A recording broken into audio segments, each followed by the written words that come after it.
He almost didn't click the link.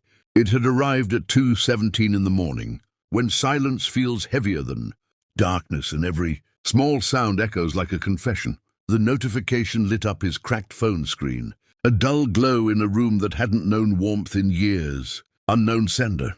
No message. Just a link. He stared at it for a long time, thumb hovering, heart unsure why it had suddenly begun to beat faster.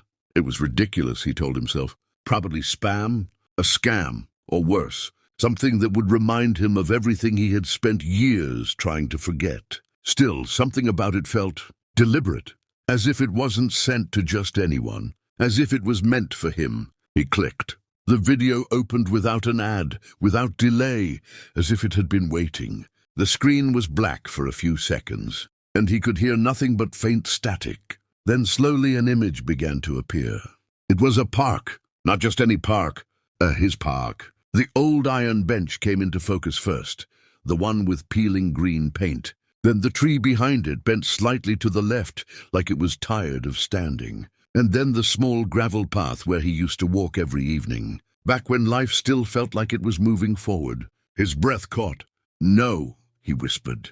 The video was shaky, as if recorded by someone trying to remain unseen. A figure sat on the bench, back-facing the camera, a woman. Her hair moved slightly with the breeze, long and dark, just like he remembered. He leaned closer to the screen, heart pounding now, every nerve awake.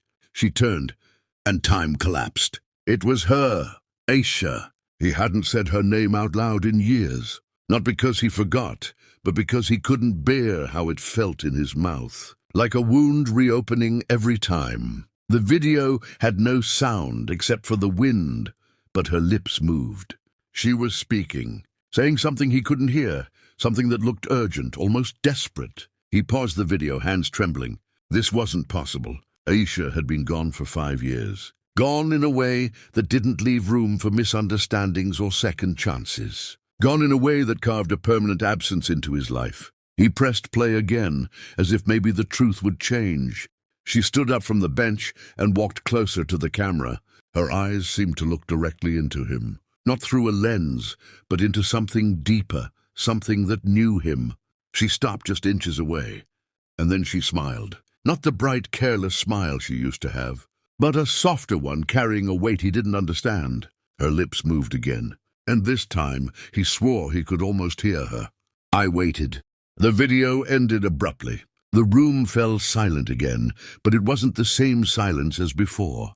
This one was louder, heavier, filled with questions that refused to stay quiet. He checked the sender. Unknown. No number. No trace. His mind raced through possibilities, none of them making sense. Was it an old recording? A coincidence? Some cruel trick? Or something else entirely? He grabbed his jacket without thinking, keys slipping from his hand as he rushed to the door. It didn't matter that it was nearly 3 in the morning. It didn't matter that the world outside was asleep. He had to see. The drive felt shorter than it should have been, like time was folding in on itself, pulling him towards something inevitable. The streets were empty, the city reduced to shadows and dim lights that flickered like uncertain memories. When he reached the park, he didn't slow down. He ran. The gravel crunched beneath his shoes as he followed the familiar path. Heart racing not from exhaustion but from something deeper, something that felt dangerously close to hope. And then he saw it. The bench, the tree, exactly as it was in the video, but empty. Of course it was empty. What had he expected? He laughed under his breath, a hollow sound that echoed more than it should have.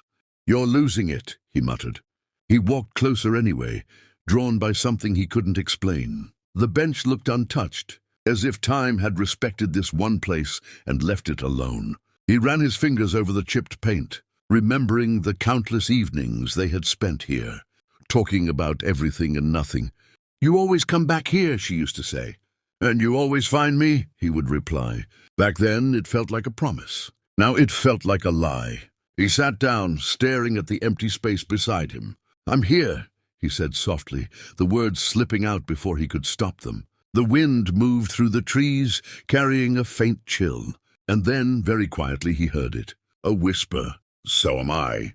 He froze. His body refused to move, every muscle locked in disbelief. Slowly, painfully slowly, he turned his head. And there she was, sitting beside him, exactly as she had been in the video, exactly as he remembered, but somehow different, not in her appearance, but in the way she felt, like she wasn't entirely part of this world anymore.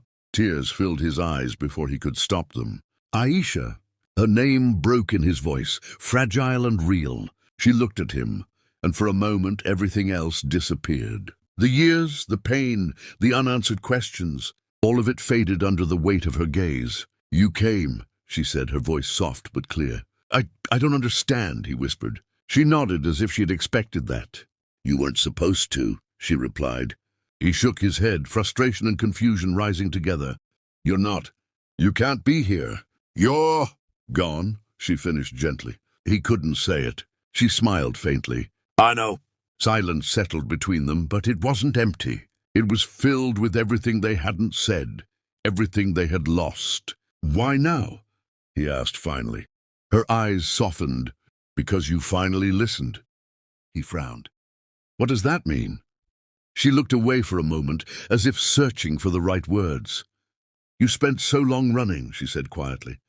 "From this place. From me, from yourself." His chest tightened. "I wasn't running," he said, but even to his own ears it sounded unconvincing. She turned back to him. "You were," she said gently, "and I don't blame you." The honesty in her voice broke something inside him. "I should have been there," he said, the words rushing out now. "That day, I should have answered your call. I should have—" "Stop!" she interrupted softly. He did. "None of that changes anything," she said. "You couldn't have stopped what happened." "But I could have tried," he insisted, his voice cracking. She reached out, her hand hovering just above his. "You did try," she said, "in all the ways that mattered." He looked at her, searching for doubt, for anything that would confirm his guilt. But there was none, only understanding. "Then why does it still feel like I failed you?" he whispered. Her eyes filled with something deeper, something that felt like both sadness and peace. "Because you loved me," she said simply. The truth of it hit him harder than anything else. He looked down, unable to hold her gaze. "I never stopped," he admitted. "I know," she replied.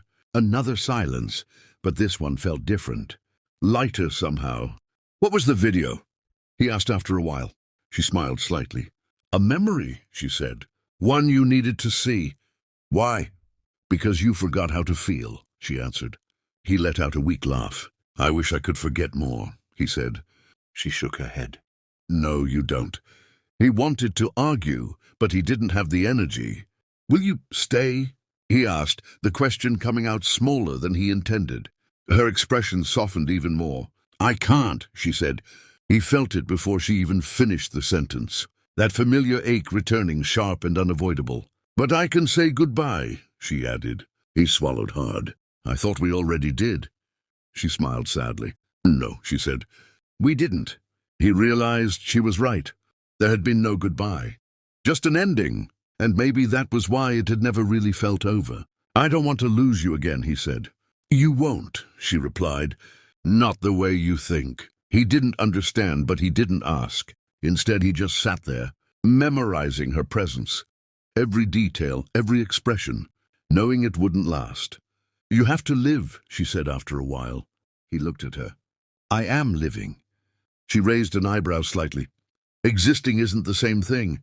He sighed. "I don't know how to start again." She smiled. "You don't have to start over," she said. "You just have to continue." He thought about that. "Without you?" She shook her head gently. "I'm part of you," she said. "I always will be." He felt tears slip down his face again, but this time they didn't feel as heavy. "Thank you," he whispered. "For what?" "For finding me," he said. She smiled, brighter this time, more like the one he remembered. "You always come back here," she said softly. "And you always find me," he replied. Their eyes met one last time, and then, slowly she faded. Not all at once, but like a memory dissolving into the present. He sat there long after she was gone, the first light of dawn beginning to touch the sky. The world felt different, not because it had changed, but because he had. He took out his phone, opening the video again. But it was gone. No link, no message, nothing. He smiled to himself, a quiet, genuine smile that felt unfamiliar but right. Then he stood up, taking a deep breath. For the first time in years, the air didn't feel so heavy. And as he walked away from the bench, he didn't feel like he was leaving something behind. He felt like he was finally moving forward.